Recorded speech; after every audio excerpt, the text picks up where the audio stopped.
Good morning, all of you. Welcome to TSN the school. Myself Swati Mahavar. We are doing chapter number 7 market. ठीक है, chapter number 6 था हमारा cost, producer equilibrium और supply. ये सारे topics हमने chapter 6 के अंदर पढ़े थे। अब जो नेक्स्ट चैप्टर हमारा है chapter number 7, the name of the chapter is market. Market का मतलब क्या होता है? जो आम बाज़ार होता है जिसके अंदर हम चीज़ें खरीदने के लिए जाते हैं, लोग बेचने के लिए आते हैं। ठीक है, प्रोड्यूसर यहाँ पे अपने प्रोडक्ट को क्या करने के लिए आते हैं? सेल करने के लिए आते हैं। और हम जो एज अ कस्टमर जब वहाँ पर हम जाते हैं, एज अ कंज्यूमर हम वहाँ पर जाते हैं, तो उस प्रोडक्ट को क्या करने के लिए जाते हैं? परचेज करने के लिए जाते हैं। तो एक वो जगह होती है जहाँ पर सेलिंग और परचेसिंग दोनों एक्टिविटी एक साथ होती है, यानी कि आप चीज़ें बेच सकते हो, खरीद सकते हो।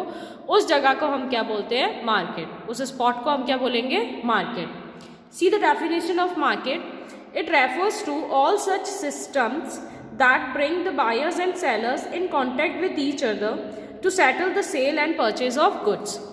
क्या होता है इसके अंदर? ऑल सच सिस्टम, ये सारा वो सिस्टम होता है that bring the buyers and sellers, जो क्या करता है? बायर्स और सेलर्स को एक साथ लेके आता है इन कॉन्टैक्ट विद ईच अदर। एक जो बायर्स और सेलर होते हैं वो दोनों एक दूसरे के केस में आते हैं, कॉन्टैक्ट में आते हैं। ठीक है, डायरेक्ट कम्युनिकेशन इंटरेक्शन होता है बायर्स और सेलर्स के बीच में to settle the sale and purchase of goods, ताकि वहां पर वो अपने प्रोडक्ट को क्या कर सके? सेल कर सके। कौन सेल कर सके? सेलर सेल कर सके। और परचेज कौन कर सके? बायर्स उसको क्या कर सके? परचेज कर सके। आया समझ में? तो बायर्स और सेलर्स के लिए जो एक स्पॉट बनाया जाता है, उस स्पॉट को क्या कहा जाता है? मार्केट कहा जाता है। Now see the forms of market. There are 4 types of market: perfect, monopoly, monopolistic and oligopoly. 4 तरह के मार्केट हम यहाँ पे पढ़ेंगे। सबसे पहला है perfect competition market. The first one is perfect competition market. See the features of this market. क्या होता है परफेक्ट कंपटीशन मार्केट के अंदर? Number 1, large number of firms and sellers. जो परफेक्ट कंपटीशन मार्केट होता है वहाँ पर बहुत सारे कौन होते हैं? सेलर्स होते हैं। Large number of buyers. Number 2 क्या है? Large number of buyer. बहुत सारे यहाँ पे क्या होंगे? बायर्स होंगे। ठीक है, बायर्स यानी कि खरीदने वाले होंगे और सेलर्स यानी कि बेचने वाले होंगे। Third, homogeneous product. होमोजीनियस का मतलब क्या होता है? सेम।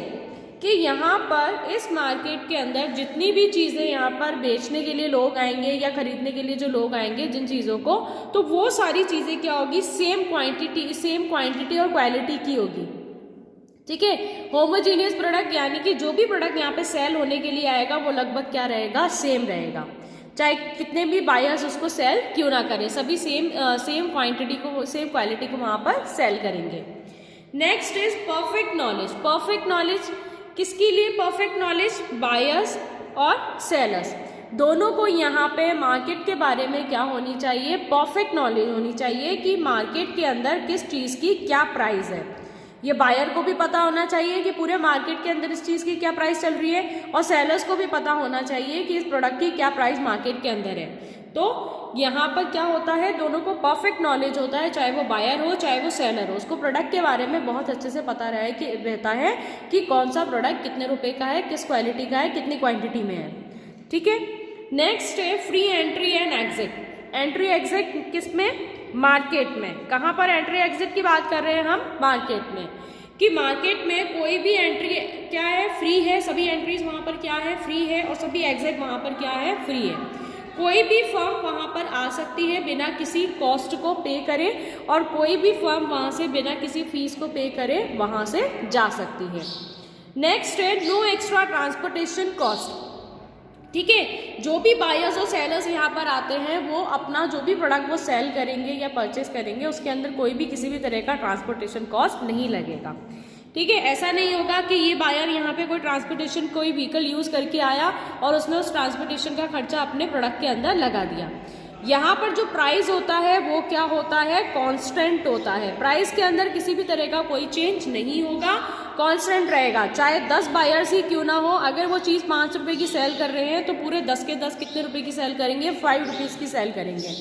किसी भी तरह का कोई भी प्राइस डिस्क्रिमिनेशन यहाँ पर नहीं होता है, सेम प्राइस चलता है। इसीलिए यहाँ पे किसी भी तरह का कोई भी ट्रांसपोर्टेशन कॉस्ट आपके उस प्रोडक्ट की कॉस्ट के अंदर प्रोड्यूसर नहीं लगा सकता है। समझ में आया आप लोगों को? Now see the demand curve of the firm under perfect competition. अब परफेक्ट कॉम्पिटिशन के अंदर जो डिमांड कर्व होता है वो क्या होता है, परफेक्टली इलास्टिक। परफेक्टली इलास्टिक यानी कि parallel to the X axis एक हॉरिजॉन्टल लाइन बनेगी जो क्या होगी, एक्स एक्सिस के पैरेलल रहेगी। क्यों रहेगी यहाँ पे, देखो ये क्या है हमारा y एक्सिस, ये क्या है हमारा x एक्सिस, ये है हमारा प्राइस। प्राइस हमारा यहाँ पे क्या है, कांस्टेंट है, ठीक है। सेम प्राइस चलेगा चाहे आप A क्वांटिटी परचेज करो, O A तक परचेज करो, चाहे आप O B तक परचेज करो। आपका O A पर भी प्राइस क्या है, यही है P, और O B पर भी प्राइस क्या है, P। आया समझ में। तो प्राइस हमारा यहाँ पे क्या है, कांस्टेंट है।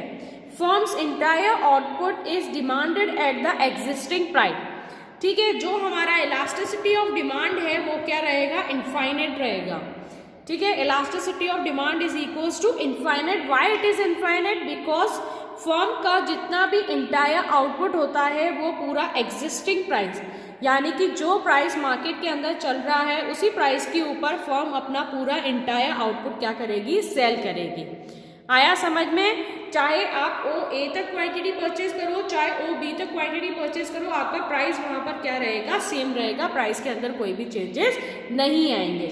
इसीलिए हमारा जो डिमांड कर्व बनेगा परफेक्ट कंपटीशन के अंदर वो क्या बनेगा, परफेक्टली इलास्टिक बनेगा। आया समझ में। Now see the firm can sell any output at the given price, ठीक है। फर्म जो होगा वो कितना भी आउटपुट सेल कर सकता है इस गिवन आउटपुट पे। गिवन आउटपुट यानी कि जो आउटपुट मार्केट के अंदर चल रहा है वो आउटपुट क्या कहलाएगा, given output. But even a slightest increase in price would lead to 0 sale. अगर आपने थोड़ा सा भी प्राइस अपना इंक्रीज कर दिया, जैसे P से आप थोड़ा सा भी P1 तक चले गए, तो आपका क्वांटिटी जो होगा वो यहाँ पे क्या हो जाएगा, डिक्रीज हो जाएगा। जो क्वांटिटी डिमांड होगा वो क्या हो जाएगा, डिक्रीज हो जाएगा।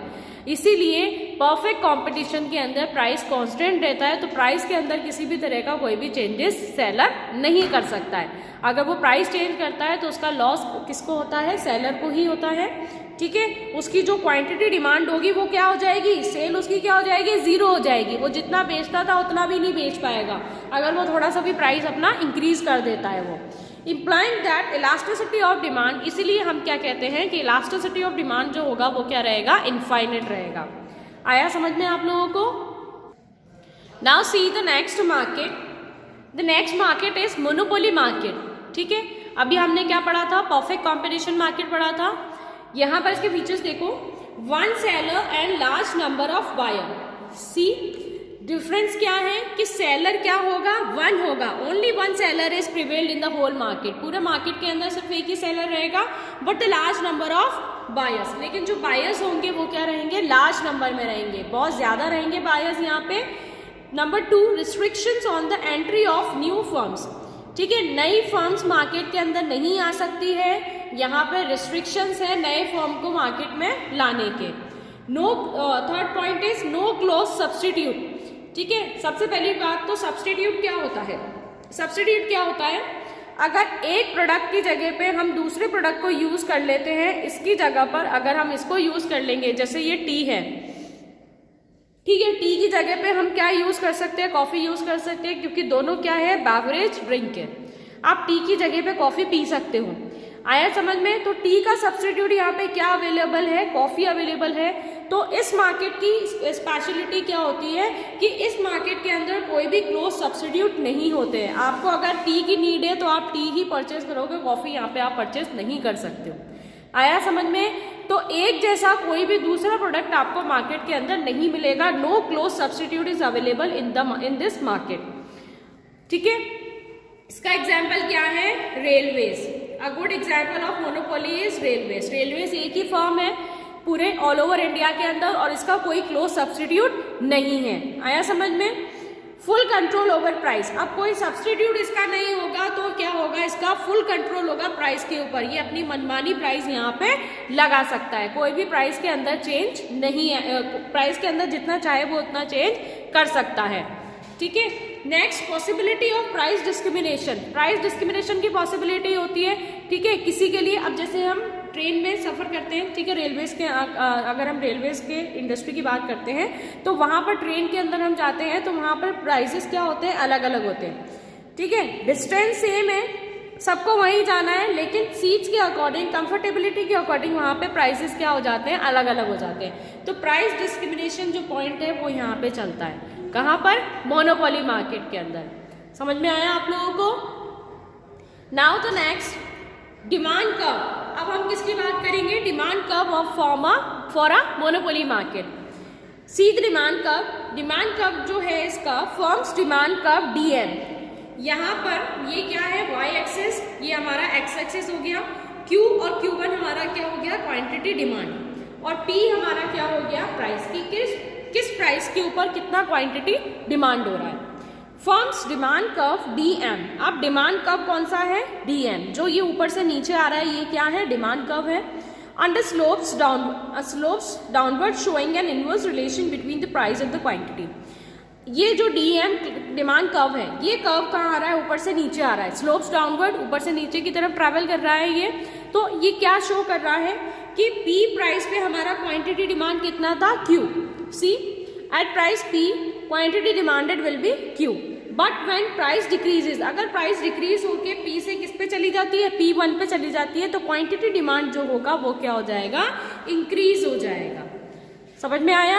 अगर प्राइस हमारा डिक्रीज होता है तो क्वांटिटी डिमांड क्या हो जाएगा, इंक्रीज हो जाएगा। और अगर प्राइस हमारा इंक्रीज होगा, ठीक है, प्राइस इंक्रीज होगा तो डिमांड कहाँ चली जाएगी, पीछे चली जाएगी, बैकवर्ड शिफ्ट हो जाएगा, क्योंकि डिमांड रिड्यूस हो जाएगी। So there is an inverse relation between price and quantity. तो यहाँ पर प्राइस और क्वांटिटी दोनों के बीच में क्या रहता है, इनवर्स रिलेशन रहता है। इसी की वजह से हमारा जो डिमांड कब होगा मोनोपोली फॉर्म के अंदर, वो क्या हो जाएगा, मूविंग डाउनवर्ड, नीचे की तरफ आ जाएगा। When price decrease quantity demand increase. अगर कीमतें गिर गई तो डिमांड क्या हो जाएगी, इंक्रीज हो जाएगी। और अगर कीमतें इंक्रीज हो गई, अगर प्राइस इंक्रीज हो गई तो डिमांड क्या हो जाएगी, डिक्रीज हो जाएगी। समझ में आया। Now see the next market, the last one is monopolistic competition market. ठीक है, हमने क्या क्या पढ़ लिया, परफेक्ट पढ़ लिया, मोनोपोली पढ़ लिया। अब हम क्या पढ़ेंगे, monopolistic competition market. Large number of buyers and sellers. जो मोनोपोलिस्टिक मार्केट होता है उसके अंदर क्या होते हैं, large number of buyers and sellers, buyers भी ज्यादा रहेंगे और सेलर्स भी ज्यादा रहेंगे। प्रोडक्ट डिफरेंशिएशन, प्रोडक्ट के डिफरेंशिएशन होता है, ठीक है, प्रोडक्ट के अंदर चेंजेस होते हैं। सेलिंग कॉस्ट यहाँ पे लगता है, सेलिंग कॉस्ट यानी कि अगर आप कोई एडवर्टाइजमेंट कॉस्ट लगा रहे हो तो वो कॉस्ट भी इसके अपने प्राइस के अंदर वो प्रोड्यूसर लगा देगा। Next is demand sloping downward curve. जो डिमांड कर्व होगा वो कहाँ आएगा, ऊपर से नीचे की तरफ आएगा, डाउनवर्ड स्लोपिंग होगा। See the demand curve of monopolistic competition. Fifth is freedom of entry and exit. कोई भी इकोनॉमी के अंदर आ सकता है और कोई भी जा सकता है। Sixth, lack of perfect mobility. Perfect mobility की क्या रहती है, कमी रहती है। किसी भी तरह का कोई भी सिस्टम यहाँ पर काम नहीं करता है, सब अपनी मर्जी से काम करते हैं, चाहे वो बायर हो चाहे वो सेलर हो। समझ में आया आप लोगों को। सिर्फ इसमें क्या रहेगा, एक पॉइंट रहता है price product differentiation. Product differentiation यानी कि प्रोडक्ट अलग होता है, सेम क्वालिटी का प्रोडक्ट आपको नहीं मिलेगा। जैसे हम सोप की बात करते हैं तो सभी सोप की क्वालिटी क्या होती है, अलग अलग होती है। तो वो किस मार्केट की बात होती है, मोनोपोलिस्टिक मार्केट के अंदर। ठीक है, मोनोपोलिस्टिक मार्केट के अंदर चीज़ तो एक ही होती है, लेकिन उसकी क्वालिटी के अकॉर्डिंग वो प्रोडक्ट क्या हो जाता है, अलग हो जाता है। समझ में आई बात। और उसी की तरीके से उसके प्राइसेस भी क्या हो जाएंगे, अलग हो जाएंगे। Now see the last one, that is oligopoly. यहाँ पर क्या होता है, small number of big firms. बड़ी बड़ी जो फर्म्स होती है वो कम होती है। जैसे बड़ी बड़ी जो हाई फाई जो कार्स वगैरह, लग्जरी कार वगैरह जो बनती है, तो वो वाली फर्म्स किसके अंदर आ जाएगी, ओलिगोपोली के अंदर। क्योंकि ये क्या होती है, कम होती है, और फर्म्स क्या रहती है, बड़ी रहती है। इनका जो प्रोडक्शन स्केल होता है वो बहुत बड़े लेवल पर होता है। High degree of interdependence. High degree of interdependence यानी कि ये एक दूसरे से क्या रहती है, रिलेट रहती है। सारी जितनी भी कंपनीज होती है वो एक दूसरे से क्या रहती है, रिलेट रहती है। Not possible of determine firms demand curve. Firm का डिमांड कर्व यहाँ पे निकालना पॉसिबल नहीं है, क्योंकि फर्म की जो डिमांड होती है वो किसके ऊपर डिपेंड होती है, उस प्रोडक्ट के फीचर्स के ऊपर डिपेंड होती है। साथ में जो मेंटेलिटी होती है कंज्यूमर की, उसके ऊपर डिपेंड होती है। अगर वो चाहता है हाई फाई कार वो रखना तो फिर वो परचेज करेगा, अगर नहीं चाहता तो फिर वो नहीं परचेज करेगा। समझ में आया। तो यहाँ पे कंज्यूमर की मेंटेलिटी के ऊपर डिपेंड होता है कि वो कितना एक्सपेंडिचर कर सकता है, किस कंपनी को वो ज़्यादा अफोर्ड कर सकता है, किस कंपनी को ज़्यादा फेवर करेगा, किसको कम करेगा। Next, formation of cartels. Cartels क्या होता है? फॉर्मल एग्रीमेंट होता है टू अवॉइड कंपटीशन। यहाँ पर जो मार्केट होता है वो एक एसोसिएशन के ऊपर चलता है, ठीक है। कोई भी यहाँ पे किसी को भी किसी भी तरह का एक्सप्लॉयटेशन नहीं करेगा, किसी का भी कोई किसी के साथ, मतलब ऐसा कोई भी फर्म नहीं होगी जिसकी वजह से दूसरी फर्म को लॉस हो, ठीक है। तो यहाँ पर एक फॉर्मल एग्रीमेंट चलता है ताकि वो कंपटीशन को क्या कर सके, अवॉइड कर सके। इस तरह की कोई अपनी पॉलिसी नहीं बनाता, जैसे अगर उसको अपने प्रोडक्ट की सेल बढ़ानी होगी तो उसकी क्वालिटी अच्छी करेगा, रेट नहीं गिराएगा, रेट्स कम नहीं करेगा, क्वालिटी अच्छी करेगा, दूसरे को यहाँ पे वो किसी भी तरीके से एक्सप्लॉइट नहीं करेगा। तो वही क्या कहलाता है, कार्टेल्स कहलाते हैं। लास्ट है एंट्री बैरियर्स, क्योंकि यहाँ पे फ्यू मेंबर्स होते हैं, small number of buyers sellers होते हैं यहाँ पे, इसलिए एंट्री के ऊपर क्या होते हैं, बैरियर्स होते हैं। फ्रीली कोई भी फर्म के अंदर, इंडस्ट्री के अंदर कोई भी फर्म नहीं आ सकती है। समझ में आया आप लोगों को?